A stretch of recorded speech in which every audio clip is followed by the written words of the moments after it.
le rocher, et quand viendra la tempête, ma maison résistera. Ma maison est en Jésus.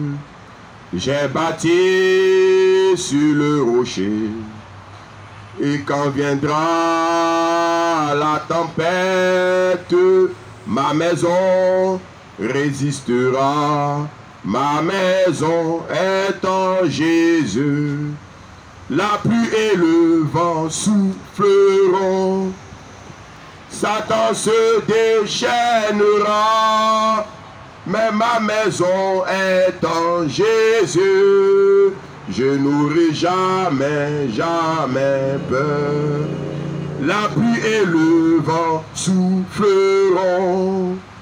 Satan se déchaînera. Oui, ma maison est en Jésus. Je n'aurai jamais, jamais peur. Bien-aimés, en ce début de semaine, en ce lundi, nous venons simplement apporter l'exhortation contenue dans la parole de Dieu qui nous parle de deux personnes. Une personne qui a bâti sa vie, qui a bâti sa maison sur le sable, et une personne qui a bâti sa vie, qui a bâti sa maison sur le rocher. Bien-aimés, dans la vie, il y a le jour et la nuit. Bien-aimés, dans la vie, il y a des moments où tout va bien et des moments où tout va mal. Et celui qui a bâti sa maison sur le sable, il y a eu un moment où tout allait bien. Donc il ne savait pas que sa maison bâtie sur le sable était une maison qui était appelée à la ruine. Et la Bible nous dit que il y a eu un moment où la tempête a commencé à frapper. Il y a eu un moment où la tempête est venue. De la même manière que présentement, nous sommes dans une saison où il n'y a pas de pluie. Mais il y aura un temps où la pluie va venir et cette pluie-là va venir avec force. Voilà pourquoi, lorsque la tempête est venue, celui qui a bâti sa vie, celui qui a bâti sa maison sur le sable, quand la tempête est venue, la pluie, le torrent a emporté sa maison. Sa maison a été détruite. Sa maison est partie.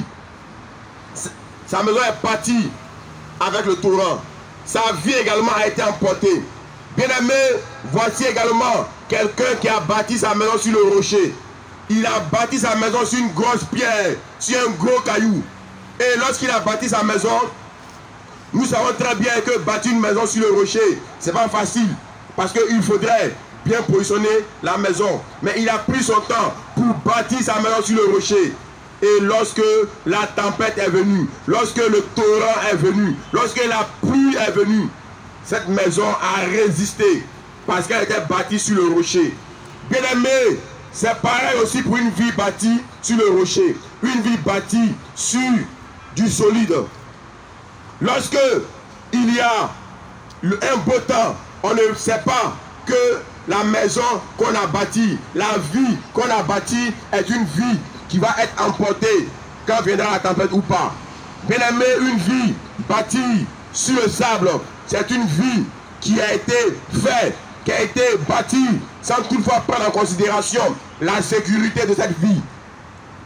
Bien aimé, c'est bon d'avoir des projets, c'est bon d'avoir des plans pendant que tout va bien. Mais bien avant de t'engager sur des projets, des plans, il faut sécuriser ta vie en la bâtissant sur le rocher qui est Jésus-Christ. Car la Bible déclare que Jésus-Christ est le rocher. Il est le rocher des âges. Et celui qui bâtit sa vie sur Jésus-Christ, cette vie-là est sécurisée. Bien-aimé, de la même manière qu'il y a un jour, il y a aussi une nuit. De la même manière que présentement, ta vie va bien, tu manges, tu dors, mais il y aura aussi un moment où tout ira mal. Mais il ne faudrait pas du tout, quand le vent du mal, quand le vent du torrent va souffler, il ne faudrait pas que ce vent-là puisse t'emporter. Voilà pourquoi, pendant que tout va bien, je viens simplement t'exhorter à bâtir ta vie sur le rocher qui est Jésus-Christ de Nazareth. Et lorsque le vent du mal va souffler, lorsque le vent des ténèbres va souffler, lorsque le vent diabolique va souffler, bien aimé, ce vent ne pourra pas t'emporter parce que ta vie est bâtie sur le rocher qui est Jésus-Christ. Mais si tu vis ta vie sans toutefois prendre en considération le socle, la base de ta vie, et si Jésus-Christ n'est pas le socle de ta vie, et que tu as bâti ta vie sur le maraboutage, tu as bâti ta vie sur la sorcellerie, tu as bâti ta vie sur les œuvres de la magie, bien-aimé, laisse-moi te dire que la sorcellerie n'est pas le rocher, car les sorciers entre eux-mêmes se mangent. Laisse-moi te dire que la magie n'est pas le rocher, car la magie finit par emporter ceux qui s'y livrent. Laisse-moi te dire que le fétichisme n'est pas le rocher, car toutes les personnes qui mettent leurs mains dans le fétichisme ou dans le maraboutage commencent à perdre la paix. La paix disparaît et à tout moment, étant en alliance avec des démons, les démons commencent à les accélérer, les démons commencent à troubler les sommeils, les démons commencent à agir dans la vie, à détruire la vie. Et à tout moment, ces personnes vont se retrouver à toujours aller vers les marabouts, toujours aller vers le fétichisme. Parce qu'une fois que tu mets ton pied chez le marabout ou chez le féticheur, tu as pris rendez-vous avec lui pour toujours. Parce qu'à tout moment, tu auras besoin de lui. Et lui, il ne fera que repousser le mal qui t'atteint, mais il ne pourra pas résoudre. Bien-aimé, pendant que tout va bien, il faut accepter Jésus-Christ. Pendant que tout va bien, il faut bâtir ta vie sur le rocher qui est Jésus-Christ. Car il y aura aussi un moment où tout ira mal. Il y aura aussi un moment où il y aura un vent défavorable. Mais lorsque ce moment va arriver, la Bible déclare que le malheur atteint souvent le juste, mais l'Éternel l'en délivre toujours. Donc le malheur peut frapper. Mais si tu as accepté Jésus-Christ, si tu as bâti ta vie sur le rocher qui est Jésus-Christ, l'Éternel va te délivrer. Mais si tu n'as pas bâti ta vie sur Jésus-Christ, mais tu as bâti ta vie sur le maraboutage, tu as bâti ta vie sur la confiance en ta propre personne, tu as bâti ta vie sur la confiance de ta famille, tu as bâti ta vie sur les richesses de ce monde, laisse-moi te dire, quand le vent, quand le torrent, quand la puissance des ténèbres va se déployer, bien-aimé, il n'y a que Jésus-Christ seul qui pourra te sauver. Sinon, hormis cela, ta vie partira avec ce vent. Il y a plusieurs jeunes qui ont battu la vie sur les richesses de ce monde, qui ont cherché la gloire en allant pactiser avec les marabouts, en allant faire des alliances avec le diable. Et lorsque le temps est venu, lorsque le vent diabolique a soufflé, ces jeunes ont été emportés. Parce que la Bible déclare que c'est-il à un homme de gagner le monde s'il perd son âme. Bien-aimé, ton âme est plus importante que toute chose. Voilà pourquoi lorsque les gens vont voir les marabouts, les féticheurs, pour avoir de l'argent, en retour, le diable ne réclame que ta vie. En retour, ce que le diable cherche en toi, c'est ton âme. Non, il ne fait rien avec ton argent, mais c'est ton âme.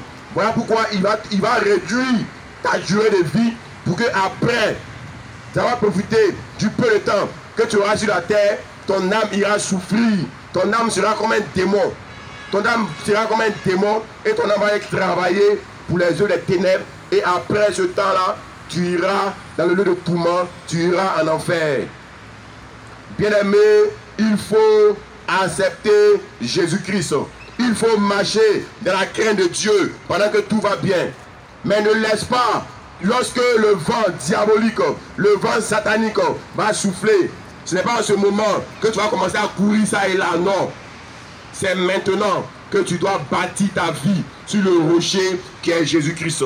J'ai bâti sur le rocher et quand viendra la tempête, ma maison résistera. Ma maison est en Jésus. La pluie et le vent souffleront. Satan se déchaînera. Oui, ma maison est en Jésus. Je n'aurai jamais, jamais peur. Oui, ma maison est en Jésus. Je n'aurai jamais, jamais peur. Bien-aimé, quand ta vie est bâtie sur le rocher qui est Jésus-Christ, aucune nouvelle, aucune situation, aucun mouvement ne peut t'effrayer, ni t'apporter la peur. Parce que ta vie est bâtie sur Jésus-Christ. Et lorsque ta vie est bâtie sur Jésus, la peur n'a pas sa place. Et aucun vent de peur ne peut t'affecter. En ce matin, toi qui veux garantir ta vie, en ce matin, toi qui es fatigué d'être dans l'inquiétude, viens donner ta vie à Jésus-Christ. Il faut t'abandonner entre ses mains et tu vas expérimenter la paix, tu vas expérimenter la quiétude et aucun événement ne pourra troubler ta paix. Aucune œuvre ne pourra troubler ta paix. Même si on dit qu'il y a la guerre dans le monde, même si on dit que le monde est influencé par les œuvres diaboliques, même si on dit qu'il y a des pandémies, il y a des maladies, il y a des œuvres occultes diaboliques qui sont déployées partout dans le monde, toi, tu seras en sécurité et tu auras la paix parce que ta vie est bâtie sur Jésus-Christ. Même si on parle de crise mondiale dans les finances, dans la santé, dans tous les domaines, toi tu seras en paix et en sécurité parce que ta vie est bâtie en Jésus-Christ. Et ton âme est sécurisée par Jésus-Christ. Et Jésus-Christ devient le rocher de ta vie. Bien-aimé, en résumé de la prière et de l'évangélisation de ce matin, de la même manière qu'il y a le jour, il y a aussi la nuit.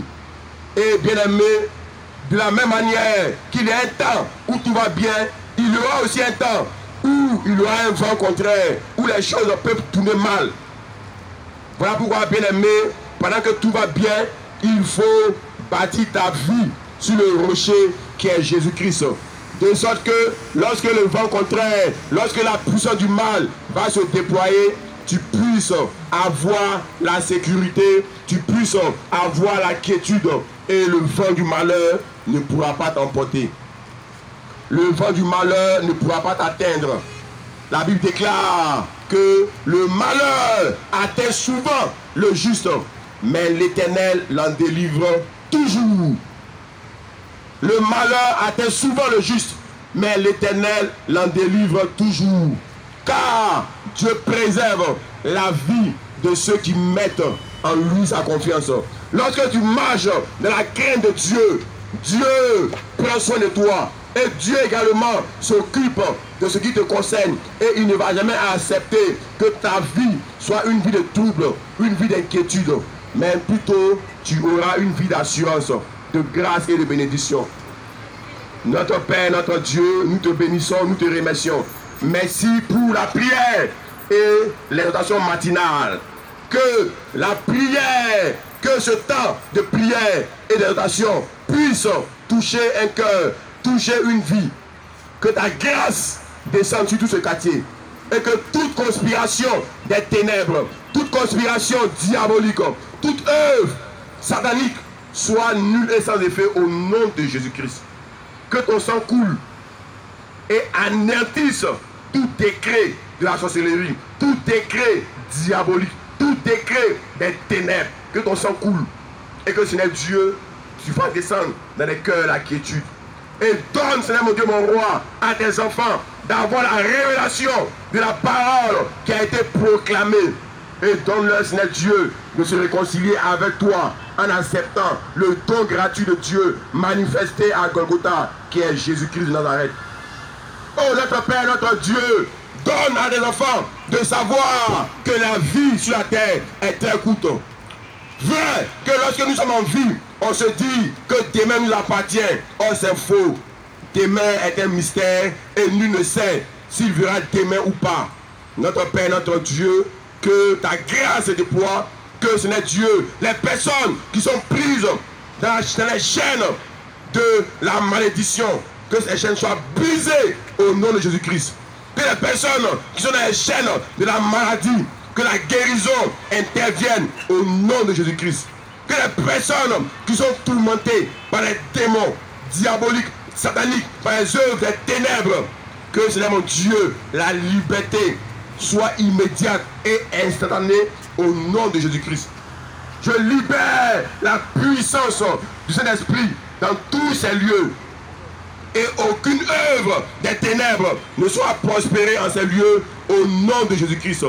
Je brise le joug du malin. Je brise le joug de la sorcellerie. Je brise le joug diabolique, impur. Et la Bible déclare que nul ne peut servir deux maîtres à la fois. Nous avons décidé de servir Jésus-Christ. Et les œuvres des ténèbres ne seront prospérées. Il n'y a pas deux capitaines dans un bateau. Et dans ce navire dans lequel nous sommes embarqués, il n'y a qu'un seul capitaine, Jésus-Christ de Nazareth. Et si par ailleurs, il y a d'autres personnes qui veulent engager un autre capitaine, ce capitaine est jeté à l'eau. Ce capitaine est jeté à l'eau. Et ce navire est conduit par un seul capitaine, Jésus-Christ de Nazareth. Car la Bible déclare que tout ce qui est homme ne peut contester avec un plus fort que lui. Et le plus fort, c'est Jésus-Christ. La Bible déclare que Jésus-Christ est la lumière. Et la lumière a de l'avantage sur les ténèbres. Et la lumière de Dieu descend dans tout ce quartier et communique la paix et dissipe les ténèbres et apporte la joie. Gloire à toi, notre Père, notre Dieu. Merci pour ta grâce sur la nation, la Côte d'Ivoire. Merci pour ta grâce sur toutes les nations de par le monde. Et que Seigneur Dieu, tu bénis ce quartier, tu bénis pleinement la ville d'Abidjan. Et que Seigneur mon Dieu, ta paix puisse se révéler à toute personne plongée dans l'inquiétude. Et que Seigneur Dieu, le sacrifice de Jésus-Christ à Golgotha puisse avoir son prix dans chaque vie. Au nom puissant de Jésus-Christ de Nazareth, nous t'avons prié. Amen.